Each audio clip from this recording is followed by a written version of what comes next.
Hey Reddit, get ready, because you're about to hear a story that's going to make your head spin.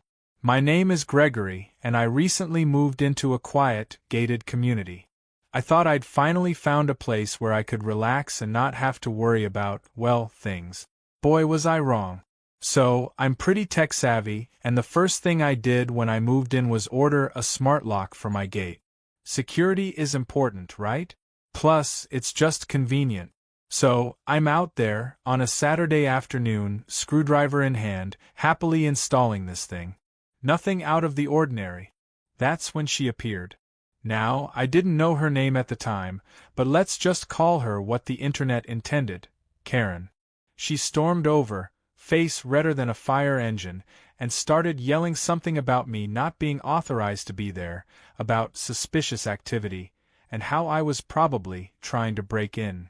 I calmly explained that I lived there, showed her my ID, the deed to the property, everything. Nothing worked. She just kept escalating, her voice getting shriller with each passing second. Then came the kicker. "I'm calling the police," she shrieked, pulling out her phone. I just sighed. This was really happening. I knew how these situations could go, and just hoped the officers wouldn't assume I was guilty before even hearing my side of the story. So, I stood there, calmly, while she ranted into the phone, painting me as some kind of dangerous criminal. The 911 call was ridiculous. She was claiming I was trying to hotwire the gate and threatening the safety of the entire community. Honestly, it was laughable. The police arrived, checked my documents, and basically told her she was wasting their time. They apologized to me and left. Karen, though, just stood there, fuming, muttering about how she was going to report me to the HOA. Classic. I finished installing my smart lock, shaking my head, and went inside, thinking that was the end of it. I was so wrong. For about a week, things were relatively quiet. I figured Karen had finally realized she was out of line and backed down. Nope. Apparently, reporting me to the HOA was just the beginning. I started receiving these passive-aggressive emails about maintaining property standards and adhering to community guidelines. The first one was about my lawn being slightly overgrown. It wasn't. Then came the notices about my trash cans being left out for an extended period. They weren't. Each email was more ridiculous than the last, filled with thinly veiled accusations and veiled threat. I decided to attend the next HOA meeting, thinking I could reason with these people, explain the situation, and maybe get them to see that Karen was just being, well, a Karen. The meeting was a nightmare. Karen, who apparently had more pull than I thought, had clearly poisoned the well against me. People were giving me the side eye, whispering amongst themselves, and generally treating me like I was some kind of pariah. I tried to explain my side of the story, but I was constantly interrupted, talked over, and generally dismissed. Karen, of course, sat there with a smug look on her face, occasionally chiming in with some snide remark or fabricated accusation. I quickly realized that reasoning with these people was pointless. I was being targeted, plain and simple. I left the meeting feeling defeated and frustrated. It was clear that this wasn't just about a smart lock or a slightly overgrown lawn. This was something more. I knew I needed to figure out what was really going on. I needed to find out who this woman was and why she was so intent on making my life miserable. And that's when I decided to start digging. I started with the basics. I did a deep dive online, trying to find anything I could about Karen. I looked up her name, which, by the way, was Sheila, not Karen, although Karen felt more fitting, her address, anything that could give me a clue about her motivations. I checked social media, public records, everything. It was surprisingly difficult. Sheila seemed to have scrubbed her online presence clean, which made me even more suspicious. Why was she hiding? What was she trying to keep secret? Then, I remembered something. During the HOA meeting, someone had mentioned that Sheila was the president of the HOA. That gave me an idea. I started researching the HOA itself, looking at its filings, its past meeting minutes, its financial records. It was tedious work, but I was determined to find something. And then I hit gold. Buried deep in the HOA's financial records, I found a series of suspicious transactions.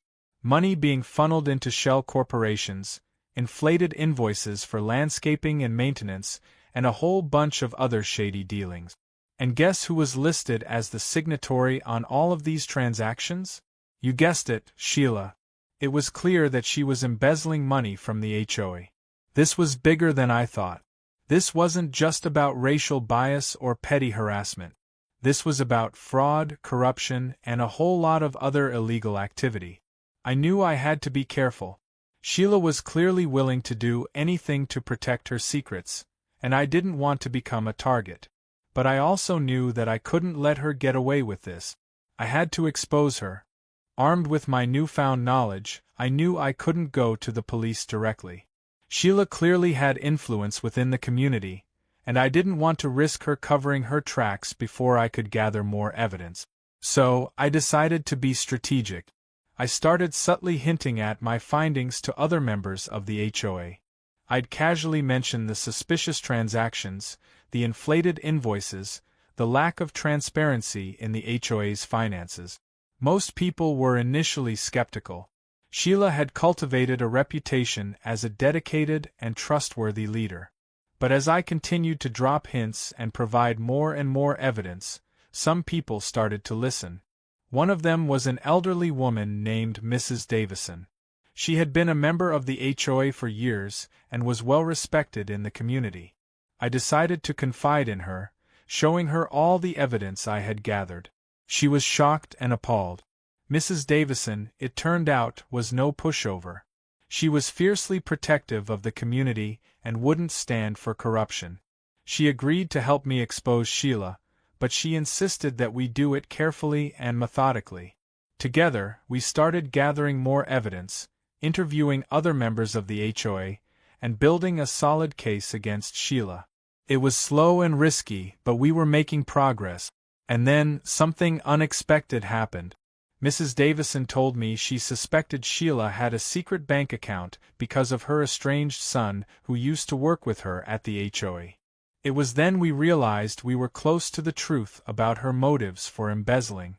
With Mrs. Davison's help, we gained access to Sheila's confidential financial records. It turned out she had used her position as HOA president to get a loan under her son's name for his gambling debts without his knowledge. He was blackmailed to keep quiet. Sheila used the HOA funds to pay the loan payments and fund her son's extravagant lifestyle.